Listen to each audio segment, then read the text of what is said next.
Hola, hola, bendiciones para todos. Continuamos con Apocalipsis. Estamos viendo el mensaje a las iglesias. La semana pasada estuvimos hablando acerca de el mensaje a la iglesia en Éfeso, que nos dejaba una profunda reflexión acerca de cómo está nuestro primer amor y en qué lugar, en qué posición está Dios en nuestra vida.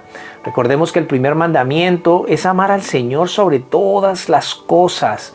Ese es el pensamiento que nos dejaba este mensaje tan poderoso, tan confrontante también en determinado momento de la iglesia a Éfeso. Y hoy quiero hablarte acerca de el mensaje enviado a la iglesia en Esmirna. Quiero comenzar diciéndote que la iglesia en Esmirna nos ha sido dejada a nosotros los creyentes como un ejemplo de fidelidad al Señor en medio de la prueba, en medio de las dificultades, la tribulación, la persecución y el dolor. Es una iglesia ejemplar de la cual tenemos mucho, pero mucho que aprender. Hay varios contrastes aquí en este mensaje en el que vamos a ver que el Señor es presentado como el que había muerto pero vivió. Y los creyentes también son presentados como que son pobres, pero en realidad son ricos. Los perseguidores y enemigos de los creyentes, ellos dicen ser judíos, pero en realidad no lo son, sino que son sinagoga de Satanás. Comencemos entonces en el versículo 8, y escribe al ángel de la iglesia en Esmirna, el primero y el postrero, el que estuvo muerto y vivió, dice esto. Y quiero que notes algo que es curioso, y es que el Señor con cada iglesia se presenta de una manera diferente. Lo vimos en el mensaje a Éfeso. Allí se presentaba como el que tiene las 7 estrellas en su diestra, el que anda en medio de los candeleros de oro. Aquí se está presentando como el que estuvo, como el primero y el postrero, como el que estuvo muerto y vivió. Y esto tiene mucho significado. ¿Sabes por qué? Porque Él se presenta a cada iglesia de la forma en la que la iglesia necesita saber de Él, de acuerdo a la necesidad de cada iglesia. Eso es interesantísimo, tenerlo en cuenta. En el caso de la iglesia de Esmirna, era una iglesia que iba a pasar por tribulación, era una iglesia que iba a pasar por pruebas, era una iglesia que iba a pasar por una cantidad de circunstancias bien complicadas. Entonces el Señor les dice que Él es el primero y el postrero. ¿Y esto qué significa? Que Él tiene el control total sobre todo el universo, sobre todo lo que pasa en nuestra vida, en la iglesia, todo lo que sucede con los creyentes. Y esto es muy consolador. Esto es algo que les va a dar mucha confianza y consuelo a estos creyentes, a esta iglesia sufriente. Pero también les dice que había estado muerto y vivió. Y esto denota, ¿sabes qué? Que Él ya había padecido, que Él ya había sufrido, que ellos no estaban solos en su dolor, en su persecución. Jesús en alguna ocasión le dijo a sus discípulos que el mundo los iba a aborrecer, pero les dijo, pero confiad, porque a mí me aborreció primero. Esto es algo que nos ayuda muchísimo. Además, Él no dice solo que estuvo muerto, dice que había vivido. O sea, esto habla de la resurrección, y es que el triunfo de la resurrección de Jesucristo, escúchame bien, querido hermano, si tú estás pasando por prueba y dificultad, el triunfo de la resurrección de nuestro Señor Jesucristo es también nuestro triunfo. Eso es importantísimo tenerlo en cuenta. Entonces ya en el versículo 9 debemos entender algo que es supremamente importante. Y es que Él dice, yo conozco tus obras y tu tribulación y tu pobreza. Y sabes, Dios no solamente conoce su iglesia, Él también conoce a los que la estaban persiguiendo. Él sabe quiénes son. El Señor no solo nos conoce a nosotros, conoce a nuestros enemigos. Y eso es tan genial saberlo. Es muy bueno. Pero le dice, yo conozco tu tribulación y pobreza. Ahora, ellos estaban siendo atribulados por algunos que se decían se decían judíos, se llamaban a sí mismos judíos, pero en realidad no lo eran. el Señor les dice que ellos son más bien sinagoga de Satanás. Y esto lo que denota es que esta gente en sus cultos de adoración, ellos se reunían no para adorar al Señor, no para servir al Señor, sino que estaban sirviendo al diablo. ¿Cuán engañoso puede ser el enemigo? ¿Cuán sutil puede llegar a ser para enredar nuestra cabeza y hacernos pensar en un momento determinado que le servimos a Dios cuando en realidad le estamos sirviendo a Él, al diablo? Eso pasó con los judíos. Los judíos era el pueblo que había sido llamado a predicar el evangelio, a hablar del Señor Jesucristo. A ellos vino primero la predicación del evangelio, pero ellos lo rechazaron totalmente, rotundamente. Entonces ahora ellos piensan que hacen la obra de Dios y no la hacen. ¿Cuántas personas hoy, escucha, cuántos hoy podrían estar a sí mismos engañados? Ahora, solo Dios puede determinar si en realidad servimos a Él o servimos al diablo, porque esto lo está diciendo es el mismo Señor Jesús. Este es el veredicto de nuestro Señor Jesucristo. Entonces la iglesia estaba siendo atribulada por estas personas. Ahora Él les dice algo extraordinario. Él les dice: no temas en nada lo que vas a padecer. Y el escucharlo nomás, ya a nosotros nos da miedo. El solo escucharlo ya a nosotros nos produce un temor increíble. Pero ¿por qué Él dice: no temas en nada lo que vas a padecer? Porque mira, Él dice: aquí el diablo echará a algunos de vosotros en la cárcel. Y esto tiene un fin, esto tiene un propósito. Para que seáis probados. El propósito de esto que iba a venir sobre la iglesia en Esmirna era probarlos. Mira, y uno pregunta, a veces nos podemos preguntar, bueno, ¿y Dios por qué tiene que probarnos? ¿Por qué? Te voy a decir, Dios tiene que probarnos porque vamos para el cielo. Y al cielo no entra nada que no sea genuino y puro. Por eso nos tiene que probar.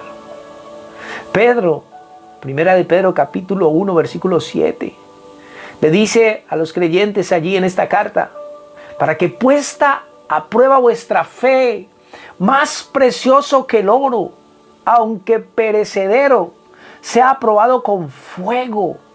Porque eso hacen con los metales. Y esa es la idea de esta prueba. Así prueban los metales preciosos, el oro, la plata. Los meten al fuego para que el fuego queme la escoria que hay en ellos. Y asimismo Dios prueba la fe de los creyentes, para que puesta a prueba vuestra fe, más preciosa que el oro, el cual aunque perecedero se prueba con fuego, sea hallada en alabanza y gloria cuando sea manifestado nuestro Señor Jesucristo. Esa es la idea aquí. La tribulación iba a venir porque era para probar a los creyentes. Escúchame bien. Los verdaderos creyentes pasan la prueba porque son oro puro. Los falsos creyentes, cuando vean la persecución, cuando ven los problemas, cuando ven la tribulación y el sufrimiento, entonces salen huyendo. Porque no son verdaderos creyentes. Ahora, Él les dice: no temas. ¿Por qué? Porque el Señor pone límites a la prueba. Pone límites. Recuerda que 1 Corintios 10:13 dice que no nos ha venido una prueba que no sea humana. Pero fiel es Dios, que no nos dejará ser probados más de lo que podemos resistir. Y que dará juntamente con la prueba la salida para que podamos soportar. Esto es muy importante tenerlo en cuenta. Él pone límites a la prueba. Entonces Él les dice: y tendréis tribulación por 10 días.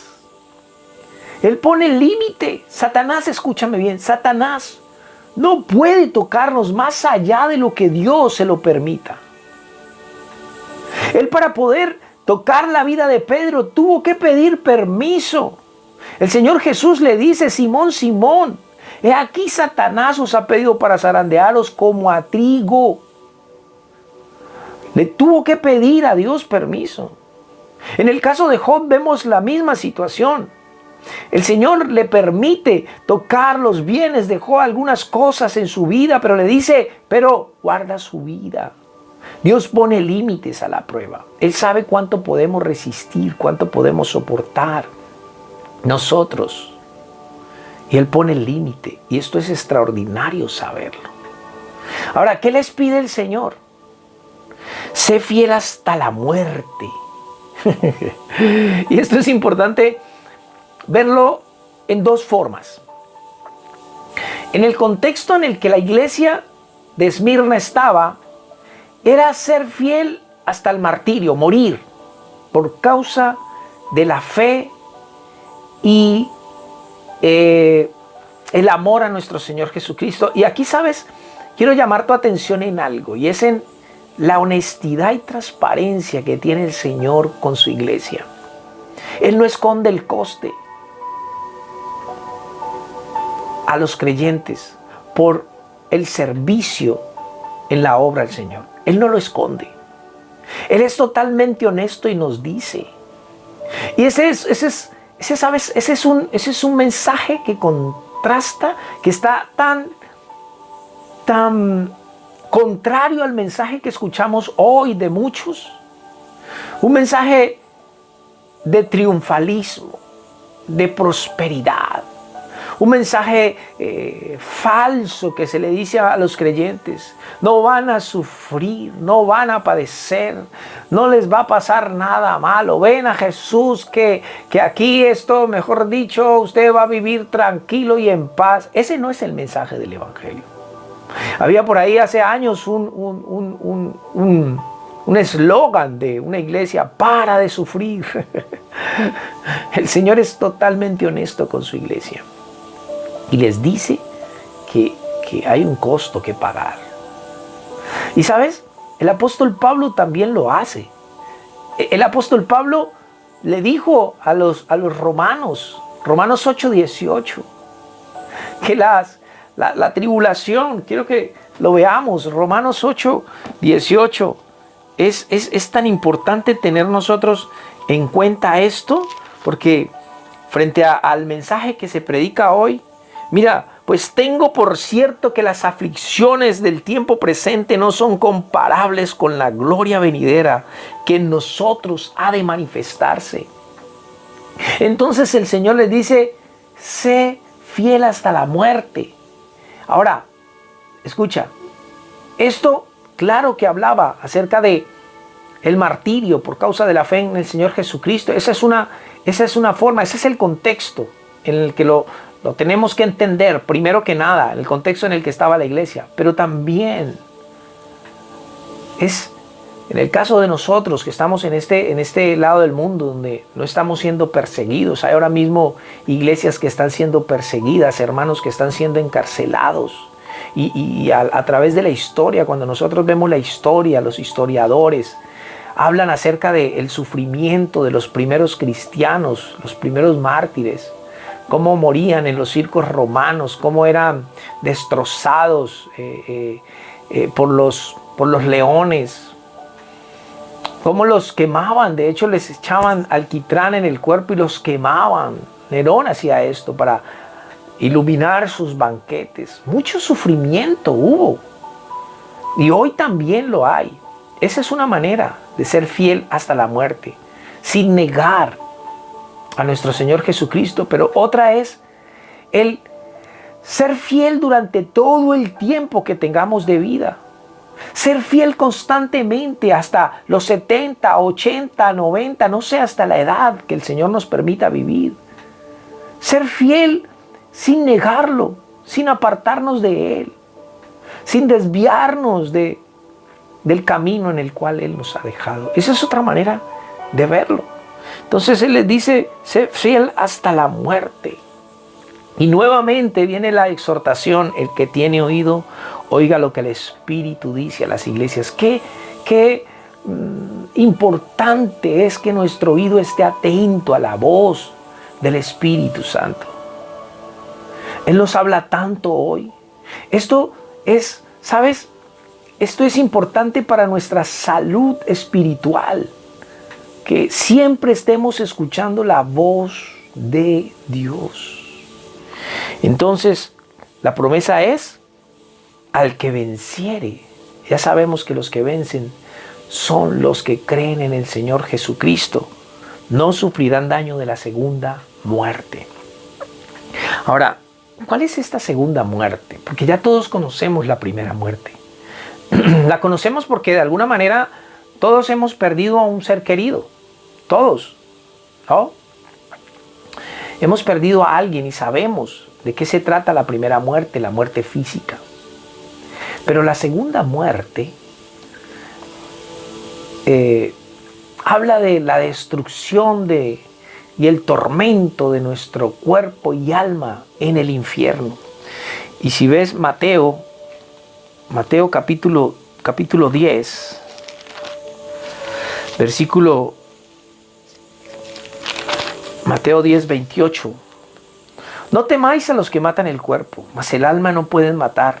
Temed más bien a aquel que puede destruir el alma y el cuerpo en el infierno. Si una persona habló del infierno, fue el Señor Jesucristo. Lo mencionó muchísimo. Y si una persona nos puede salvar de ir al infierno, es el Señor Jesucristo. Pero escucha, cuando tú pones la primera muerte frente a la segunda muerte, esta primera muerte pierde todo sentido. No es nada frente a la segunda muerte. Allí hay dolor y sufrimiento constante. Apocalipsis lo describe como el lago de fuego que arde con azufre. Es un lugar de tormento, de dolor. Un lugar de separación donde no está Dios ahí. Y cuando ponemos una frente a la otra, y que es bueno hacerlo, ¿sabes por qué? Porque se pierde todo temor a la primera muerte cuando uno medita en lo que es la segunda muerte. Este es el mensaje resumido, porque si entráramos más profundamente en él nos demoraríamos muchísimo. Este es el mensaje que el Señor envía a la iglesia en Esmirna. Espero les bendiga mucho y que puedan meditar en él durante la semana, el mes, no sé, que sea un mensaje que te lleve a meditar profundamente en esto que el Señor nos habla. Bendiciones y un abrazo fuerte.